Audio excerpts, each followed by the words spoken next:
Hi, and welcome to today's program, My Generation RX, Medication Safety for Teens. You might be asking yourself right now, what is My Generation RX? Generation RX encourages teens to incorporate Generation RX messages into their individual and everyday lives.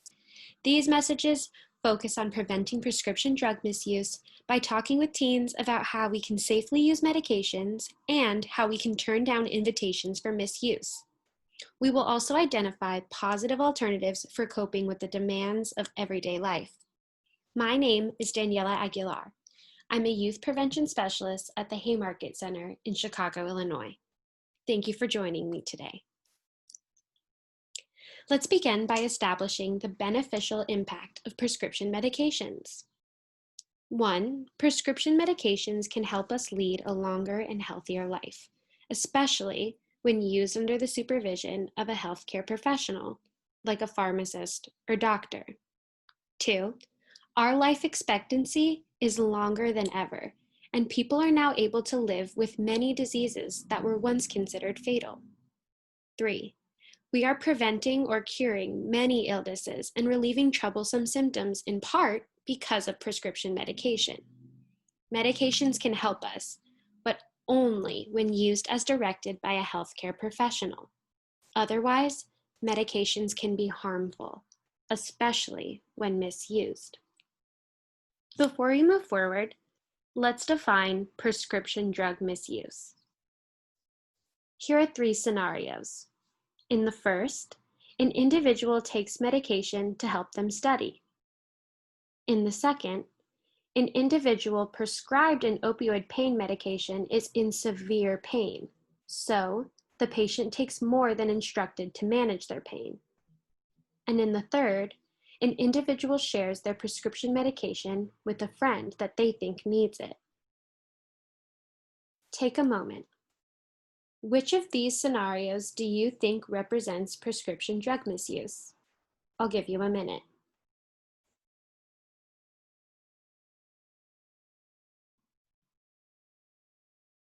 If you guessed all 3, you're correct. Each scenario represents prescription drug misuse. In the first scenario, the individual is taking a medication for a different reason than prescribed. Medications are not prescribed to aid in studying. In scenario 2, the individual is taking more of the medication than prescribed to them. It's often the case that people misusing are not doing so on purpose. However, the actions are still harmful. And in the third scenario, the individual is sharing their prescription medication with someone else. Even if your intention is to help a friend or a family member, sharing prescription medication can be dangerous. We define prescription drug misuse as engaging in these 3 primary behaviors. 1, taking more of a prescription medication than prescribed to you. 2, taking a prescription medication for a different reason than prescribed to you. And 3, sharing or taking someone else's prescription medication. As we discussed on the previous slide, regardless of our intentions, engaging in any of these behaviors is considered misuse. In fact, the National Institute of Health has drafted and currently supports these definitions of prescription drug misuse. Now that we understand the behaviors that define misuse, what do you think? Do you think the majority of teens misuse prescription drugs? I'll give you a minute. The answer is no. In fact, 6 out of 7 teens do not misuse prescription drugs, which means that only 1 out of 7 teens, or 15%, have misused prescription medications in the past year, and even fewer do so regularly. This is certainly not the majority. So if you ever feel like you're not normal or you don't fit in with your peers for not misusing, this simply isn't true. But what is true is that prescription drug misuse remains a problem nationwide and is definitely a problem in our Chicago community. Drug overdose deaths, primarily from prescription medications, is the leading cause of accidental death in the United States. Clearly, misusing prescription drugs can be harmful to your health. In addition, selling or taking someone else's prescription drugs is a felony offense and can be punishable by jail time. The most commonly misused prescription drugs include opioid medications like Vicodin or Oxycontin, sedatives like Xanax or Valium, and stimulants like Adderall or Ritalin. There are a couple different reasons why we think the opioid epidemic is such an issue. One, it can be easy access. We are using medications at unprecedented rates, and it's relatively easy to gain prescription medication without a prescription. Another one is prescribing practices. The number of prescriptions written by doctors has escalated, especially for prescription opioids. In 2012, the CDC reported that physicians wrote over 250 million for prescription opioid medications. And another one is our media. We are only one of 2 countries, the other one is New Zealand, that allow for direct-to-consumer advertisements for prescription drug medications. Think about the last time you saw an ad on TV or a commercial for a prescription drug. We are only one of 2 countries that allows for this to happen. The good news is we can make a difference. How can we make a difference? It's pretty easy. We can easily make a difference by incorporating 3 safe medication practices into our daily life. 1, follow instructions. 2, keep your medication for yourself. And 3, serve as a good role model. Let's discuss these practices in more detail. First, we'll start with keep for yourself.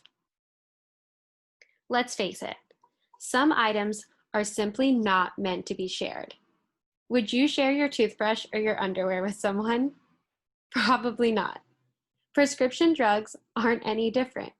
Prescription medications are intended to be used by the individual whose name is on the prescription. Just like your underwear and toothbrush, prescription medications should be kept to yourself and not shared. There are several reasons why we shouldn't share. Our genetics, existing medical conditions, current medications we're taking, even our weight and age can all determine how we respond to medication. That also includes how we respond to the therapeutic effects, but the negative side effects can be even more harmful or increased when any of these factors are changed.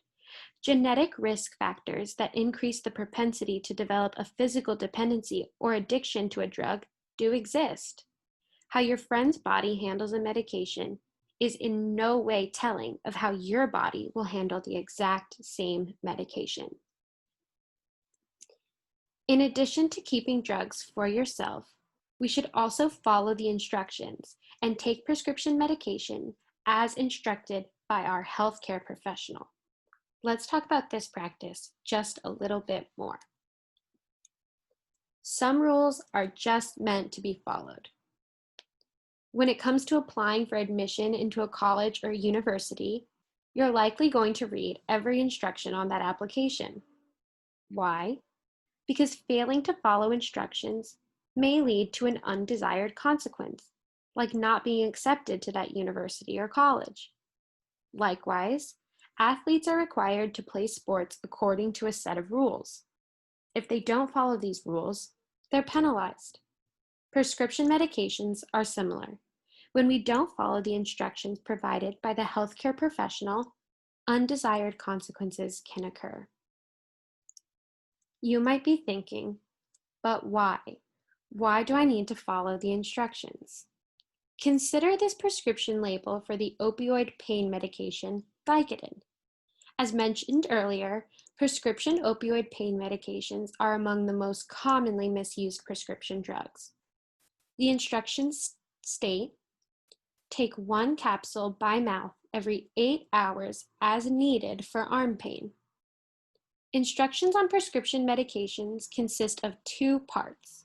Part 1, how much of the medication or the dose, and how often you take it or the frequency. And part 2, the reason for taking the medication or the indication. Sometimes the reason may not appear on the instructions, but the prescription was written by a doctor to provide a specific intended effect, in this case, to relieve pain. Instructions are provided to keep us safe. When we don't follow instructions, we increase the likelihood that negative side effects, including developing a dependency on some medications, can occur. Some people misuse prescription medications by taking them for a reason different than prescribed. What reasons do teens give for misusing prescription medications? I'll give you a minute to think about it.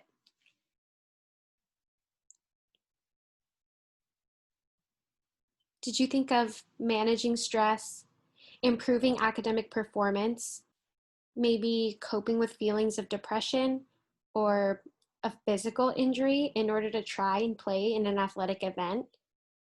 Maybe to have fun or just boredom? These are all reasons why teens give for misusing drugs. Now that we've identified some common reasoning for misuse, let's consider some positive alternatives.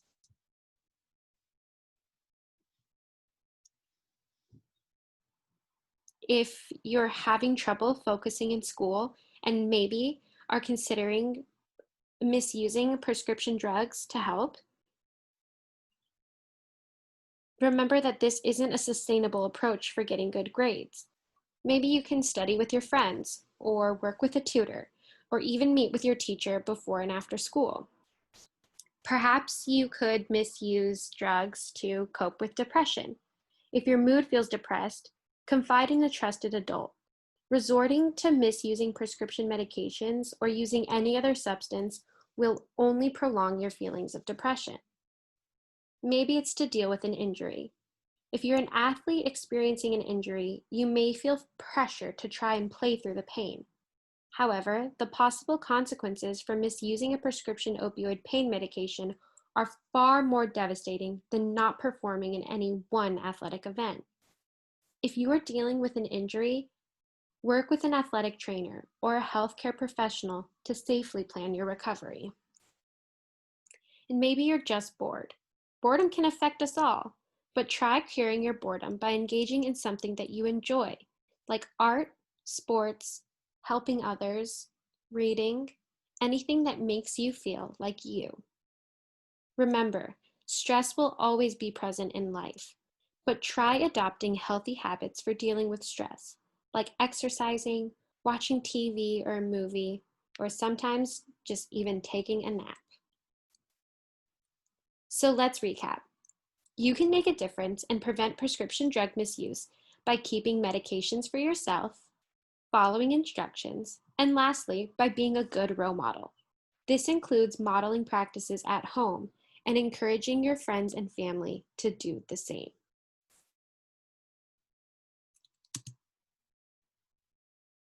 In addition to serving as a good role model, we encourage you to share this information and help others. How can you help others?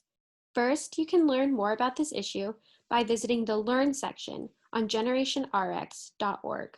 Second, you can share these messages with others.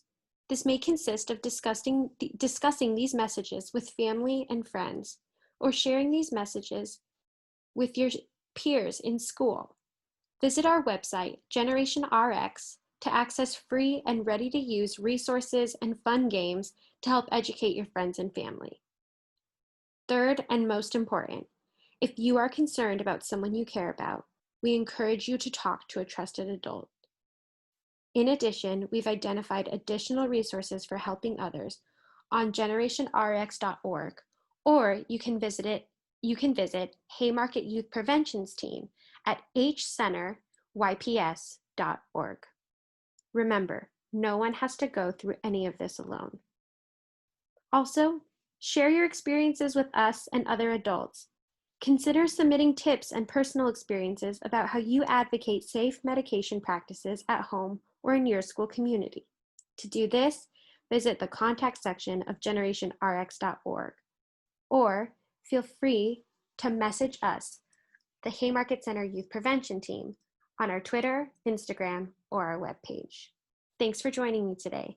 Remember, you can make a difference in the fight against opioid abuse.